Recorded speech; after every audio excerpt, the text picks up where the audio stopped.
அல்லாஹ் சொல்றான் நரகத்துல ஒரு மரம் இருக்கு, அதுக்கு பேரு ஜக்கும் அப்படின்னு. உடனே இவங்க கீழே இருந்துட்டு, அதாவது தலைவர்கள்லாம் பாடுறா, நெருப்பு ஃபுல்லா இருக்கிறது நரகம், அதுல மரம், ஒரு மரத்தினாலேயே நரகத்துல சர்வை பண்ண முடியும்னா நாமெல்லாம் அப்ப அந்த நரகத்துல அந்த மரத்துக்கு கீழே நம்ம உட்கார முடியாதா? அந்த மரம் இருக்கும்ல, மரமே நிக்குது நான் எரியாம, அப்ப நரகம் எப்படி வீக்கா இருக்கும் கற்பனை.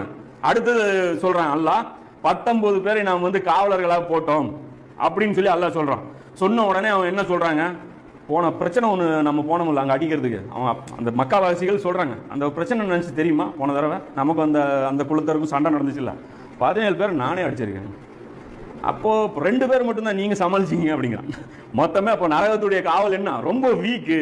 17 பேரை நானே சமாளிச்சிருவேன், வெறும் 2 பேர் தான் மீதி, நீங்க இத்தனை பேர் இருக்கீங்க, நீங்க சமாளிச்சிருங்க, நரகத்தை உடைச்சிடலாம் அப்படின்னு சொல்லி சொல்றாங்க. அப்போ வஹி இறங்கும் போதே நாம அவங்க ஒரு அர்த்தத்தில் அல்லாஹ் சொல்லுவான், ஷைத்தான் அவங்களுடைய உள்ளத்துல தவறான புரிதல்களை போடும்போது இவங்க வந்து என்ன பண்ணுவாங்க, வழிகட ஆரம்பிச்சாங்க. இதுக்கெல்லாம் அல்லாஹ் வஹி இருந்துச்சு, அப்பவே கவுண்டர் கொடுத்தான். ஃபர்ஸ்ட் இதுக்கு என்ன சொன்னா, ஈசா நபி அது குறிக்காது, ஏன்னா யாருக்கு நான் அருள் புரிந்தோனோ அது அவங்களுக்கு கிடையாதுன்ட்டான்.